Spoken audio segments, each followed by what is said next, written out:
Hey, welcome back. We're starting a new ongoing series on stupid but effective right-wing tropes. I put the call out in the community tab for suggestions, and we have some great ones coming in. So if you feel like you've got a good one to add, please let me know. Now, to kick things off, the first trope is one that gained popularity in the 1960s with the GOP's adoption of the Southern strategy to use coded language to promote a racist ideology. UNFTR. The reason we're sprinkling these into the larger curriculum is to provide some actionable talking points. Sometimes the topics that we cover are a little in the weeds to whip out against your racist uncle at a family reunion. You see, one of the things that the right does so much better than the left is to promote a bumper sticker ideology. They're able to reduce super complex issues into catchphrases and slogans that immediately convey emotions into four main buckets: patriotism, freedom, nostalgia, or racism. Sometimes a phrase can fall into multiple buckets, but that's not the case with our first catchphrase, inner city.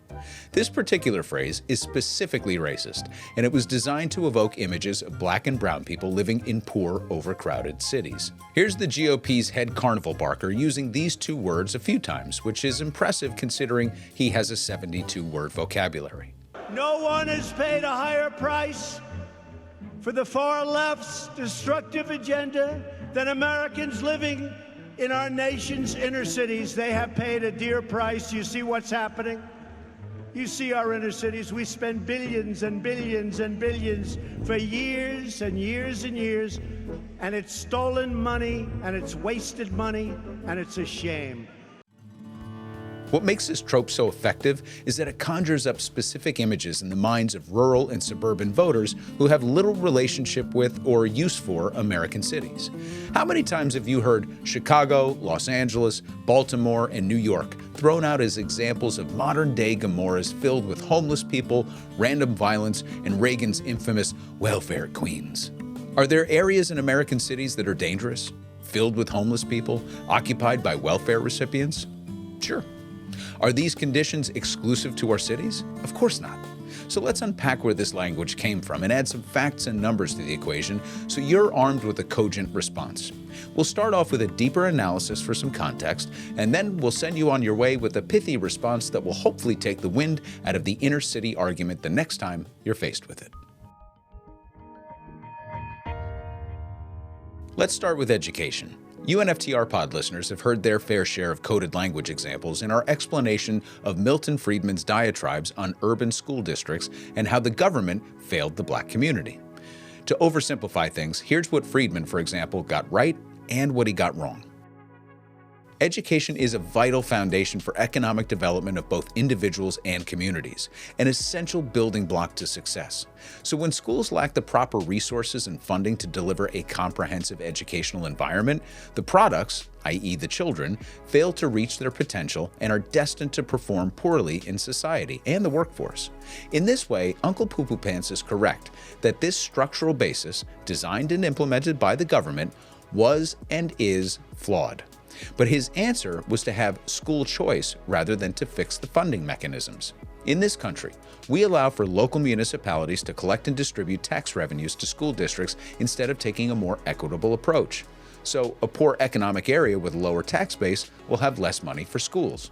Pretty simple. Friedman focused less on this structural reality and more on the lack of freedom to pursue an education in another district, no matter how impractical this might be. Don't like your underfunded, terrible school? Travel to another district. This is stupid, and it doesn't get to the root cause of the issue. For example, a child living in an urban area may not have the means or ability to travel to another school, and that's true for any district in the country, mind you. I bring this up because poor performing schools have long been blamed for poor education and performance among black and brown people in the United States. Those darn democratic urban areas are poorly run and they leave these communities behind. See, that's coded language for black people don't know how to govern themselves. It's always been that way. So when we don't push back on this type of coded language, it inadvertently validates this claim. Here's a reality check. Here are the top 10 of the 50 worst performing school districts in the nation, according to a study done by the U.S. Census Bureau and the National Center for Education Statistics. Mobile County, Alabama.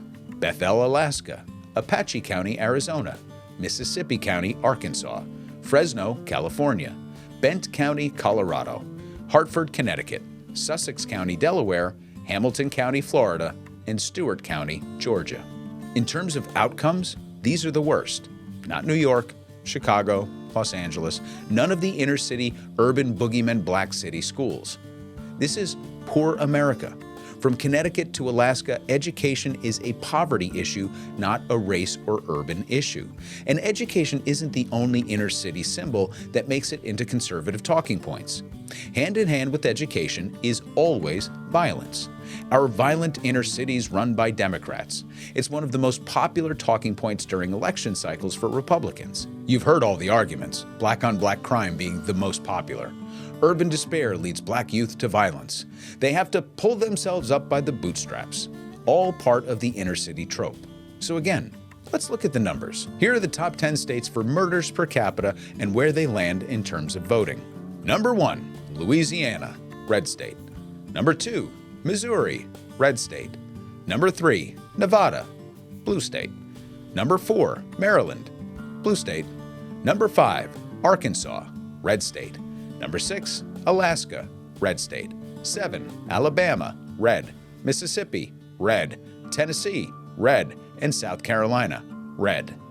The great journalist David Sirota wrote an article for Bill Moyers a few years back about the phenomenon of the term inner city, specifically in reference to then House Speaker Paul Ryan's frequent usage of it.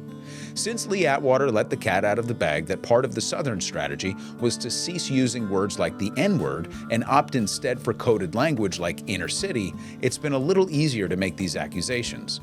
But Sirota went a step further to prove his case using technology to review 5 million books and texts going back 200 years. And what he discovered was this. Quote, the term inner city essentially wasn't used for the first century and a half of American history, and then became popular in the mid-1960s. And it didn't just gradually become popular, it abruptly and suddenly became popular in a very specific time period. Anything ring a bell about that particular time period? Right, exactly. The term basically only started being used in the lead up to and immediate aftermath of the civil rights movement's legislative successes. That is to say, the term only became part of the vernacular at precisely the moment the conservative political backlash to the civil rights movement came into vogue. End quote. Over the course of our time together, we'll dig deeper into the issues of violence and education. But these are just two of the tributaries that flow from racialized language that provides cover for the corporate class to point fingers away from the problem. Cities can be volatile places. That's what happens when you mix so many people into a small area. Everything is amplified. Major media outlets are headquartered in these places as well, so local desks are brimming with horrifying stories that are prominent in the news cycle. As they say, if it bleeds, it leads. That's why it seems difficult at times to combat these tropes, and it's why they're so effective. Now back to my promise to boil this down. Let's role play. You know, the real problem in this country is all the black-on-black crime in inner cities run by Democrats. Well, that's interesting. You know, 8 of the top 10 states for murder rates are red states, and New York, Illinois, and California aren't even in the top 10. Oh yeah? Well then how come every prison is filled with black people? Oh, well, it's because black people are 5 times as likely to be charged with a crime as white people. Now, here's where you can turn the conversation totally around. Uncle, do you think that black people are genetically predisposed to committing violent crime more than white people? There are 2 possible responses here. Response 1. Yep, I sure do.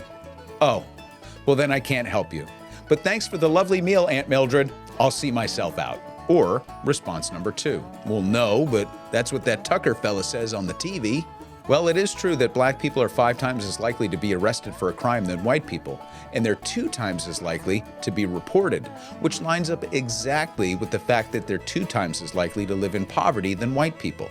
In fact, the rate at which people commit crime in this country is exactly proportional to their income level, which is why the most violent states in America per capita are poor red states. The real bad guy in this scenario is corporate America, which has stolen money from poor black and white people and pitted them against one another so no one notices that these fat cats are stealing all of our money.